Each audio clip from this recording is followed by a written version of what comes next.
Love in the moonlight के 10वें episode की शुरुआत में हम देखते हैं पिन काफ़ी सैड मूड लेकर रेस्टोरेंट में बैठी हुई थी और वो ड्रिंक्स करने ही वाली थी। तभी वहाँ पर होटल मैडम आ जाती है और पिन से कहती है कि वो उसी वक्त ड्रिंक क्यों कर रही है। और पिन उसे ताना मारती है कि आप भी मेरे लिए काफ़ी ज़्यादा करीबी थी, लेकिन आपने भी सीजन के साथ मिलकर मुझे धोखा ही दे दिया और आपने भी मेरी शादी बर्बाद करने में कोई कसर नहीं छोड़ी थी। लेकिन होटल मैडम उससे पूछती है कि वो ऐसा कभी भी नहीं चाहती थी, लेकिन सिसिन और प्रिंस सकीब एक दूसरे से प्यार करते हैं और उसे ऐसा नहीं करना चाहिए और आखिर में वही सबसे ज़्यादा हर्ट हो जाएगी। लेकिन पिन होटल मैडम से कहती हैं कि इस बात से अब कोई भी फ़र्क नहीं पड़ता, क्योंकि मैं पहले से ही काफ़ी ज़्यादा हर्ट हूँ। मैंने अपनी ज़िंदगी भर जिस पर विश्वास किया था उसने मुझे धोखा दे दिया और इससे ज़्यादा दर्द मुझे हो भी नहीं सकता। लेकिन होटल मैडम उससे कहती है कि अगर प्रिंस सकीब से उससे शादी हो गई तो वो काफ़ी ज़्यादा दुखी रहेगी, क्योंकि प्रिंस सकीब उससे कभी भी सच्चे मन से प्यार नहीं करेगा और वो उससे काफ़ी ज़्यादा नफरत ही करेगा। लेकिन पिन उससे कहती है कि इस बात से कोई भी फ़र्क नहीं पड़ता और वह प्रिंस सकीब से किसी भी हाल में शादी करके ही रहेगी। और वो गुस्सा होकर वहाँ पर से चली जाती है। आगे हम देखते हैं कि प्रिंस सकीब के अंकल उसकी पत्नी के साथ एक फोटोग्राफर के पास आ जाते हैं और वो फोटोग्राफर उन्हें बताता है कि उनके फ़ोटोज़ 2-3-4 दिन बाद ही उन्हें मिलेंगे। और ये बात सुनकर दोनों ही काफ़ी ज़्यादा निराश हो जाते हैं और उसके अंकल उस फोटोग्राफर से कहते हैं कि हमें वो फ़ोटोज़ आज ही या फिर कल ही चाहिए थे। और आगे में पता चलता है कि उस दिन वो दोनों वहाँ से नहीं गए थे, बल्कि वहीं पर रुके हुए थे और वो दोनों प्रिंस सकीब और सिसिन को करीब आते हुए देखते हैं और उन दोनों की फ़ोटोग्राफ्स भी खींचते हैं। और वही फ़ोटोग्राफ्स दिलवाने के लिए वो फोटोग्राफर के पास आए थे। लेकिन अंकल को फोटोग्राफर कहता है कि पूरे थाईलैंड में मैं ही हूँ जो इतनी जल्दी मैं फ़ोटोग्राफ्स क्लीन करके आपको दे सकता हूँ। और आगे प्रिंस सकीब के अंकल अपनी पत्नी के पास से काफ़ी ज़्यादा पैसे निकालकर उस फोटोग्राफर को ऑफ़र करते हैं और उसे कहते हैं कि मुझे किसी भी हालत में कल के कल फ़ोटोग्राफ्स चाहिए ही चाहिए। और वो फोटोग्राफर भी उनसे वादा करता है कि वो कल ही उन्हें सारे फ़ोटोग्राफ्स धुल के दे देगा, जिससे उसके अंकल काफ़ी ज़्यादा खुश हो जाते हैं, क्योंकि उन्हें पता चल गया था कि अब उनका प्लान पूरी तरीके से सक्सेसफुल हो जाएगा। आगे हम देखते हैं कि होटल मैडम इस बात से काफ़ी ज़्यादा खुश थी कि सिसिन के दोस्तों ने उसे एक्सेप्ट कर लिया था। और वो सिसिन से आके कहती है कि वो पिन से मिली थी, जो कि काफ़ी ज़्यादा दुखी लग रही थी और वो उस पर काफ़ी ज़्यादा गुस्सा है। और सिसिन भी होटल मैडम से कहता है कि बड़े भाई होने के नाते उसका ये कर्तव्य था कि वो पिन की मदद करेगा और उसका ख्याल रखेगा, लेकिन इसके बजाय उसने उसके फियांस को ही उससे छीन लिया। और उसका गुस्सा होना काफ़ी ज़्यादा नॉर्मल सी बात है, लेकिन वो इसके बारे में कुछ भी नहीं कर सकता। और होटल मैडम भी सिसिन से कहती है कि हम ऐसे ही प्रिंस सकीब और पिन की शादी नहीं होने दे सकते, क्योंकि अगर ऐसा हो गया तो तुम और पिन सबसे ज़्यादा दुखी हो जाओगे। और सिसिन भी होटल मैडम से कहता है कि हमें जल्दी ही कुछ ना कुछ प्लान करना ही पड़ेगा। और वो सभी ये प्लान करते हैं कि शादी के कुछ देर पहले ही वो सिसिन को प्रिंस सकीब को शादी से भगाने में मदद करेंगे। आगे हम देखते हैं कि रात को प्रिंस सकीब की दादी प्रिंस सकीब और पिन को आशीर्वाद दे रही थी उनकी शादी होने के बजाय। और प्रिंस सकीब की दादी उसे और पिन को अपनी ब्लेसिंग्स देती है। और जब वो उन दोनों की कलाई पर धागा बांध रही थी तभी वो ये बात नोटिस करती है। प्रिंस सकीब काफ़ी ज़्यादा इमोशनल था और वो रो रहा था और उसकी दादी उससे पूछती है कि वो क्यों रो रहा है। और प्रिंस सकीब उनसे कहता है कि वो काफ़ी ज़्यादा इमोशनल हो गया उनकी बातें सुनकर, और वो वहाँ से उठकर चला जाता है। और ये बात पिन को बिल्कुल भी अच्छी नहीं लगती और बाहर आकर वो प्रिंस सकीब से बातचीत करती है और वो आके प्रिंस से कहती है कि अगली बार वो ऐसे सबके सामने ना रोए, इसकी वजह से सबको उस पर शक हो जाएगा। लेकिन प्रिंस उससे फिर से माफ़ी मांगता है और फिर से उसे सोचने के लिए कहता है। और वो आगे ये भी कहता है कि वो काफ़ी ज़्यादा सॉरी है उसने उसके साथ जो भी किया और वो उसे सच्चाई बताने ही वाला था। और वो आगे यही कहता है कि हमें ये सब नहीं करना चाहिए। लेकिन पिन उसे कहती है कि मेरी ज़िंदगी तुमने और मेरे भाई ने बर्बाद कर दी है। मैंने सोचा था कि जब मेरी शादी होगी तो मैं यहाँ से निकल कर काफ़ी ज़्यादा खुश हो जाऊँगी, लेकिन अब तो वैसा बिल्कुल भी नहीं हो सकता। और अब मेरी शादी तुमसे होनी ही है और यही मेरी ज़िंदगी का एक सच है और मैं इसे पूरा करके ही रहूँगी। और तुम भी ये बात मन में ठान लो और वो वहाँ से गुस्से से चली जाती है। और प्रिंस सकीब को भी बिल्कुल भी समझ नहीं आता कि आखिर वो अब क्या तो क्या करे। उसे ज़बरदस्ती प्रिंस से शादी करनी ही पड़ेगी। और अगली सुबह हम देखते हैं कि पिन और प्रिंस सकीब की शादी की जोरों से तैयारियां शुरू हो गई थी और दूसरी तरफ उनकी मंगनी भी शुरू हो गई थी। और मंगनी में काफ़ी ज़्यादा सोना और सब चढ़ावा देखकर पिन के माता पिता काफ़ी ज़्यादा खुश थे। तभी प्रिंस सकीब के पिताजी उसे कहते हैं कि पिन को अंगूठी पहना दो और प्रिंस सकीब उनके कहने पर पिन को अंगूठी पहना देता है। लेकिन पिन भी ये बात नोटिस करती है कि वो काफ़ी ज़्यादा खुश बिल्कुल भी नहीं था।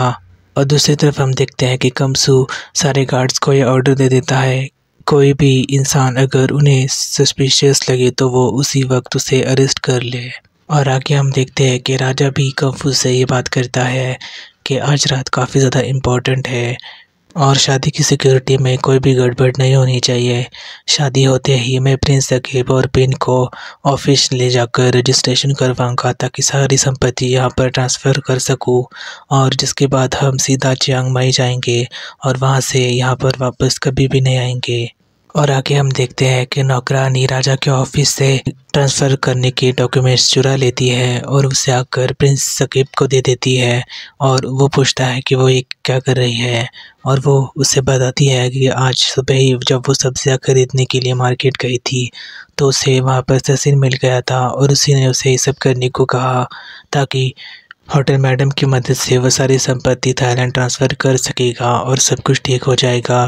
लेकिन आगे नौकरानी प्रिंस सकीब से ये भी कहती है कि अगर ये प्लान फेल हो गया तो आप यहाँ पर बिल्कुल भी मत रुकना और बहुत ही ज़्यादा दूर चले जाना सिसिन के साथ। लेकिन प्रिंस सकीब उनसे कहता है कि नहीं, मैं मेरे परिवार को कभी भी छोड़कर नहीं जाऊँगा। लेकिन नौकरानी प्रिंस सकीब से कहती है कि वो पहले से ही काफ़ी ज़्यादा सफ़र कर चुका है और उसे अपनी ज़िंदगी अपने हिसाब से जीनी चाहिए उसके साथ जिससे वो प्यार करता है और आपको यहाँ से बहुत दूर चले ही जाना होगा और यही आपके लिए सही होगा। और आगे हम देखते हैं कि कमसू किसी को भी बिना कार्ड लिए अंदर आने नहीं दे रहा था और वो सिक्योरिटी गार्ड से भी यही कहता है। तो दूसरी तरफ हम देखते हैं कि पिन शादी के लिए तैयार हो चुकी थी और उसके पापा अंदर आकर उसके लिए काफ़ी ज़्यादा खुश थे। लेकिन वो उसे ये भी कहते हैं कि अगर शादी के बाद वो खुश नहीं है तो वो उन्हें बता सकती है। तो दूसरी तरफ हम देखते हैं कि प्रिंस सकीब संपत्ति ट्रांसफ़र करने के डॉक्यूमेंट्स अपने कोट में ही छुपा लेता है और बाहर आकर वो जाने ही वाला था, लेकिन तभी वो अपने डैड को दिखता है जो उसके सामने खड़े रहकर उसे देख रहे थे और वो उन्हें देखकर डर जाता है और उसके पापा भी उसके करीब आ जाते हैं और वो प्रिंस सकीब से कहते हैं कि आज काफ़ी ज़्यादा बड़ा दिन है और प्रिंस भी उनसे कहता है कि वो नीचे जा रहा है सबको ग्रीट करने के लिए। लेकिन तभी उसके पापा उससे रोक लेते हैं और उसे कहते हैं कि उसके सेक्रीफाइस करने के लिए बहुत ही धन्यवाद और वो खुश है कि उसने अपने शाही परिवार के रेपुटेशन के बारे में सोचा। और आगे हम देखते हैं कि रात हो चुकी थी और सभी मेहमान शादी में आ चुके थे। लेकिन तभी एंट्री होती है उस एक्ट्रेस की और वो आगे आकर प्रिंस सकीब से बातचीत करने लगती है और उसे कहती है कि फील्ड मार्शल नहीं आ सके तो इसलिए मैं ही आ गई और मैं माफ़ी भी चाहती हूँ। लेकिन प्रिंस सकीब उनसे कहता है कि कोई बात नहीं और वो आगे उससे कहती है कि मुझे पता नहीं मुझे तुम्हें कॉन्ग्रेचुलेट करना चाहिए या नहीं क्योंकि ये तुम्हारी ज़बरदस्ती शादी हो रही है। लेकिन प्रिंस सकीब उससे कहता है कि शायद यही मेरी किस्मत में लिखा हुआ था। लेकिन वो उससे कहती है कि तुम भी बहुत अच्छे तरीके से जानते हो कि तुम और मेरे जैसे लोग किस्मत में नहीं मानते हैं, लेकिन मैं फिर भी तुम्हें शुक्रिया अदा करती हूँ और तुम्हारे फ्यूचर के लिए तुम्हें बेस्ट विशेस देती हूँ।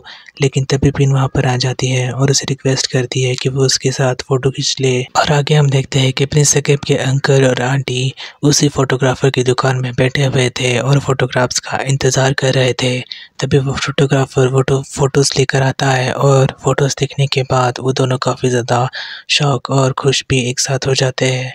और प्रिंस सकीब के अंकल उसकी पत्नी से कहते हैं कि अब हमें शादी में चले जाना चाहिए। और आगे हम देखते हैं कि अंकल और आंटी बोट से ही शादी में एंटर करने की कोशिश कर रहे थे, लेकिन वो अकेले नहीं थे जो कि बोट से आ रहे थे। सिसिन भी उसके दोस्तों के साथ बोट से ही एंटर करता है लेकिन तभी हम देखते हैं कि वो नौकरानी आकर असिसिन को ग्रीट करती है, लेकिन तभी उसे कमसू की आवाज़ आती है और वो सभी वहाँ पर छुप जाते हैं। लेकिन वो नौकरानी कमसू से कहती है कि यहाँ सब ठीक है, तो वो आगे चला जाए। लेकिन तभी आवाज़ आती है और कमसू को शक होता है और वो उस नौकरान से कहता है कि तुम अजीब बिहेव कर रही हो, और वो अपने आदमियों से कहता है कि उसे पकड़ ले। और वो सिसिन और दूसरे दोस्तों के छुपने हुए जगह पर जाने लगता है। लेकिन तभी वहीं पर उसे प्रिंस सकीब का अंकल दिखता है, जो कि अपनी पत्नी के साथ आया हुआ था, और उसे देखकर कमसू उसका पीछा करने लगता है। लेकिन अंकल उसके चंगुल से वहाँ से भाग जाता है, लेकिन उसके पॉकेट में से एक फ़ोटोग्राफर नीचे गिर जाती है और वो उसे उठा लेता है, और ये देखकर शॉक हो जाता है कि वो तस्वीर किसी और की नहीं बल्कि सिसिन और प्रिंस की ही थी। और कमसू उसका पीछा करने लगता है, और आगे हम देखते हैं कि सिसिन उसके दोस्तों के साथ बाहर आ जाता है और आंटी से कहता है कि यहाँ पर अगर प्रिंस सकीब का अंकल आया हुआ है तो ज़रूर पार्टी में आज कुछ गड़बड़ होने वाला है। और आगे हम देखते हैं कि कमसू पार्टी में आकर राजा को इशारा करता है, और राजा उसे आगे अगर बोलता है कि क्या हुआ, और कमसू उसे सिसिन और प्रिंस सकीब की फ़ोटोग्राफ दिखा देता है, जिसे देखकर राजा को काफ़ी ज़्यादा गुस्सा आता है और उसे अंकल के बारे में भी बताता है। और वो उससे कहता है कि हमें किसी भी हाल में अंकल को ढूंढना ही पड़ेगा। लेकिन तभी पिन के पिताजी वहाँ पर आ जाते हैं, लेकिन राजा उनसे कहता है कि वो 2 मिनट उन्हें कमसू से बात करने दे, और राजा को उन दोनों पर ही शक हो जाता है। लेकिन तभी हम देखते हैं कि सिसिन उसके दोस्तों के साथ पार्टी में एंटर करता है, लेकिन तभी उनके सामने पिन आ जाती है और वो सिसिन से पूछती है कि वो यहाँ पर क्या कर रहा है। और आगे पिन सिसिन से कहती है कि वो यहाँ पर क्या कर रहा है, और उसने उसे उसकी शादी में आने से मना किया था। लेकिन सिसिन से दोस्त पिन से कहते हैं कि वैसे नहीं करे और संकेत को उसके साथ आने दे। और पिन को ये बात जानकर भी काफ़ी ज़्यादा धक्का लगता है कि सिसिन के दोस्तों को भी इसके बारे में पता था, और वो उनसे कहती है कि सब सिर्फ अपने बारे में सोचते हैं और पिन के बारे में कोई भी नहीं सोच रहा। लेकिन तभी हम देखते हैं कि सामने से प्रिंस सकीब वहाँ पर आ जाता है और सिसिन उसके करीब आकर उसे उसके साथ आने को बोलता है, और वो दोनों वहाँ से जाने ही वाले थे। लेकिन तभी पिन प्रिंस का हाथ पकड़ लेती है और उसे कहती है कि वह ऐसा उसके साथ नहीं कर सकता, और मदद के लिए ज़ोर ज़ोर से चिल्लाने लगती है। तभी प्रिंस सकीब की दादी वहाँ पर आ जाती है और सिसिन और उसके दोस्तों को देखकर बोलती हैं कि ये सिसिन है, पिन का भाई। और वो सभी लोग दादी को ग्रीट करते हैं, लेकिन दादी उन सबको पार्टी में इनवाइट करती है, और सिसिन और प्रिंस सकीब दादी के कहने पर पार्टी में आ जाते हैं। और पिन को भी ये बात बिल्कुल भी अच्छी नहीं लगती। आगे हम देखते हैं कि प्रिंस सकीब के पिताजी उसके अंकल को पूरे बिल्डिंग में सब जगह पर देख रहे थे। और आगे हम देखते हैं कि सिसिन और प्रिंस सकीब पिन के साथ एक साथ टेबल पे बैठे हुए थे। लेकिन तभी प्रिंस सकीब के पिताजी बाहर आ जाते हैं और उनकी नज़र सिसिन पे पड़ती है, और सिसिन डर कर उसके दोस्त के साथ स्टेज पर आ जाता है।